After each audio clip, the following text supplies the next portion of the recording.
नेपाल में जेनजी के प्रदर्शन ने ओली सरकार को उखाड़कर फेंक दिया। प्रदर्शनकारियों ने इस प्रदर्शन के दौरान जहां एक मंत्री को दौड़ाकर पीटा, वहीं पूर्व पीएम के घर पर आगजनी की और इस दौरान उनकी वाइफ की जलकर मौत भी हो गई। नेपाल में तख्तापलट के बाद अब सेना ने प्रदर्शनकारियों पर एक्शन लेना शुरू कर दिया है।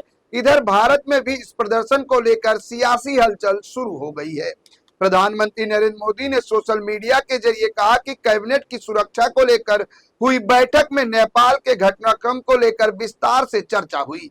नेपाल में हुई हिंसा हृदय विदारक है। यह जानकर बहुत पीड़ा हुई कि इस तरह के अनेक युवाओं की जान गई है।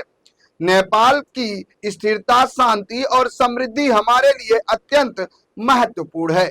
मैं नेपाल के अपने सभी भाई बहनों से विनम्र अपील करता हूं कि वो शांति व्यवस्था बनाए रखें। इस बीच मुंबई में शिवसेना यूबीटी के सांसद संजय राउत ने भी नेपाली तख्तापलट को लेकर मोदी सरकार पर तंज कसा है। मीडिया से बातचीत में राउत ने कहा कि भारत में भी ऐसा हो सकता है। यहाँ भी युवा बेरोजगार है और मंत्रियों के बेटे विदेश में हैं। राउत ने हालांकि ये भी कहा कि ये गांधी का देश है।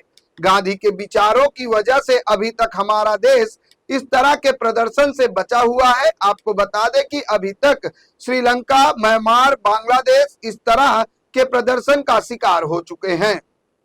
नेपाल भारत का एक सीमावर्ती ऐसा देश है जो बिहार से सटा है, जो वेस्ट बंगाल से उनसे बहुत सा एक भाग है, वो वेस्ट बंगाल से भी जुड़ा हुआ है, थोड़ा यूपी से भी जुड़ा हुआ है।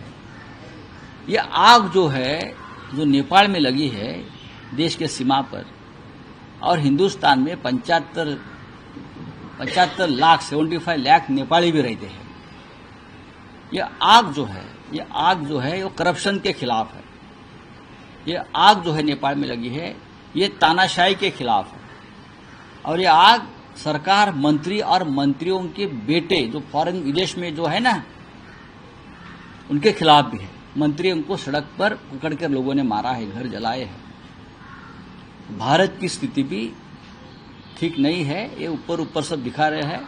लोग अंदर बहुत अस्वस्थ और असंतोषी है। तो सबको सावधान रहना चाहिए। मैं इतना ही कहूँगा, कभी क्या होगा, देखिए बांग्लादेश में हो गया, नेपाल में हो गया, म्यांमार में हो गया, श्रीलंका में हो गया, पाकिस्तान में तो होता ही रहता है। हमारी जो विदेश नीति, नेपाल कभी हमारा मित्र था। नेपाल भारत को हमारा बड़ा भाई मानता था, भूटान भारत को बड़ा भाई मानता था। लेकिन जब नेपाल और भूटान पर संकट आया तो ये बड़ा भाई उनके साथ खड़ा नहीं रहा। ये हमारी विदेश नीति का फेल्यूर है, समझा। इसके लिए मैं कहता हूं, यहाँ का भी युवा जो है आज आपको शांत दिख रहा है, वो बेरोजगार है, उसकी बहुत समस्या है। ये मोदी प्रधानमंत्री जी हमारे 80 करोड़ लोगों को मुफ्त में राशन देता है। उसका मतलब क्या है? ये लोग गरीब आज भी है, 10 किलो राशन पर जी रहे हैं।